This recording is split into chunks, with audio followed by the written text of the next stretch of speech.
The Omicron variant of COVID-19 of the coronavirus came blundering into Maryland and Montgomery County like a bull in a china shop this past December, upsetting the local healthcare system. In response, Governor Hogan instituted a 30-day state of emergency, which expanded the state's government's power to address the rise in patient volumes at Maryland hospitals. At the same time, the Montgomery County Council, acting as the Board of Health, voted to extend the Montgomery County indoor mask mandate through January, among other significant changes. Mark, while governments have mobilized to fight the variant, they haven't resorted yet to a lockdown of businesses. Why is that? Well, I'm not quite sure, although I guess I would have to observe that there's been a very deep class divide issue in the whole lockdown debate.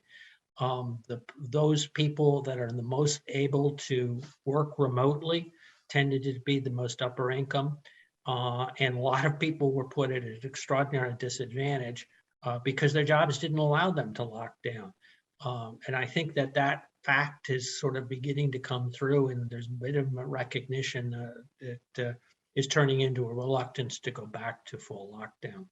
Well, I mean, isn't it also the fact that we don't have the seriousness of illness that we had before? And I think that is a fact. I mean, absolutely. I think that there's a factor too, which is that the good news is that people who get this particular variant, particularly if they've been vaccinated, have fairly mild cases, and so it's nowhere near like it was in the March, April of 2020. So Nancy, I think Mark's observation about we've learned something in the last 18 months, but here in Montgomery County, my observation is that county government isn't quite sure how to respond yet. I mean, we had metrics that they had announced as to how they were going to address it. I mean, almost 85% of the adults in Montgomery County are vaccinated, and while case levels have risen generally, and this is according to the county's own dashboard, hospitals in Montgomery County and the ICU units aren't overwhelmed. So how is the council responding to this in this past decision that they made regarding extending the mask mandate? Well, obviously they're doing their best, but there are real repercussions occurring out there. You saw the news the other day, the school system put out a notice that they didn't have enough bus drivers because of COVID. And this is true of all kinds of workplace environments. One thing to remember is that while Montgomery County residents are, there's a good amount of vaccination rate there, it's not true of many of the people who come into the county from other places and work here. And that's, one of our challenges. Gosh, I don't know that anyone knows what the magic bullet is for all of this.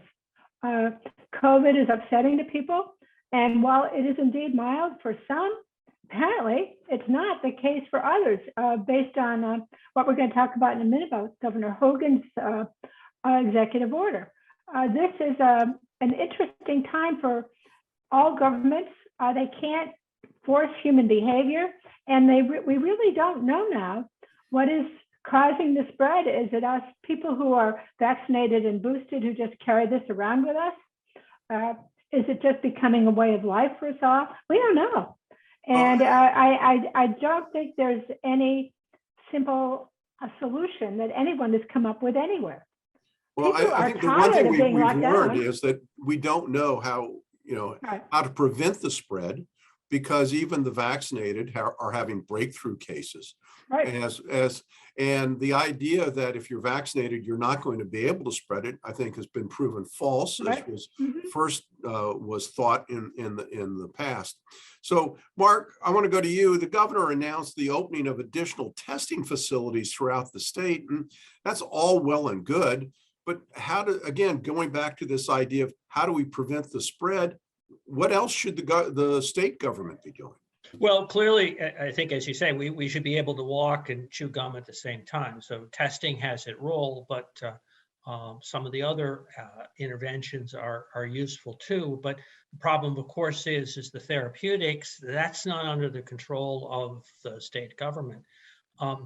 And so if they become available, and if they become, the FDA does approval and we go through all that process, then it's better. We're in a better position to be able to do that. I would observe, though, that testing has been the Achilles heel from literally 2 years ago, really before we had the lockdown, when the CDC basically stymied the effort of private entities to come up with testing because they had a preferred, they wanted to do it themselves. And in many ways, we've been behind the curve ever since in being able to catch up and have a sense of what's spreading and the level of the level of illness that's happened for those who have gotten COVID.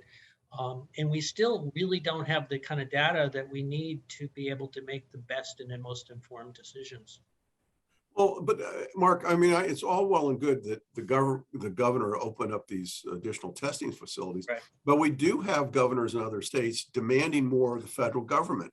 And Hogan has been relatively quiet on this avenue. I mean, you have Governor DeSantis in Florida demanding that that the federal government be more active on therapeutics. So should Governor Hogan be doing more?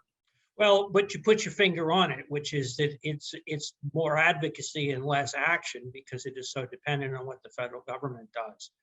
I'm not sure that I mean, in all due respect to Governor DeSantis, it isn't just governors that are going to drive the process forward. It's really a change in mindset, if you will, on the part of CDC, that this is an illness that may be with us for quite a while, and that managing the illness when people have it should become, how shall I say, given more of a priority. Well, I can tell you that anytime you have any kind of sniffle, and I've got sniffles right now, I've got a head cold, and I tested negative, but everybody looks at you like you've got, 3 heads and the coronavirus, and they don't want you around. But Nancy, I want to return back to this idea about the county government adjusting, and we've talked in the past about the transition from a pandemic to an endemic and how government has to react to this. I mean, there are a lot of people who think mask mandates are just for show. That if you're wearing a cloth mask, it really doesn't do anything to prevent the spread. I mean, so is government being, kind of burying its head in the sand on what it needs to do to address this disease going forward? The answer to all of this is we just don't know. Is that true that masks don't work? I don't know. If you wear them properly around other people, they may be the most useful tool for protecting ours.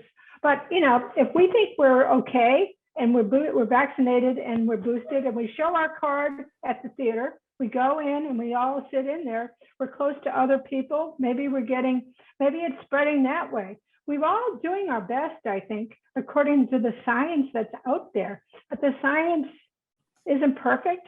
And, the main problem is that people continue to die, that it affects underlying situations that people have. And those people, I think, are the most likely to not be able to handle the virus. Is there a solution to that one? I don't know. I mean, I've had COVID. I don't know about you folks. Last year, I tested positive. I had it was like a mild flu, same with my husband. And, we came through it fine. Have I gotten it again? I don't know. I've been tested, but what they also say is that these rapid tests aren't really that reliable. And the ones we do at home, that is the word on the street. But that is the best that we have available that's relatively inexpensive and available. And people would argue about that. We just ordered some on Amazon. It's taken 3 weeks for them to be able to get us any. So that's why they're setting up these other testing sites, I guess. But, how are we going to go forward? I don't think we can live like this. And that is a question. Well, that is the question. When are we going to return to some kind of normalcy? Yeah. Casey, I remember ordering masks at the beginning of February in 2020. They never arrived because I guess, it was coming from China. But of course, the first message was masks won't help. And then, of course, we ended up with the mask mandate. Well, I think we're going to continue to wear masks, depending on how we feel about our own personal safety.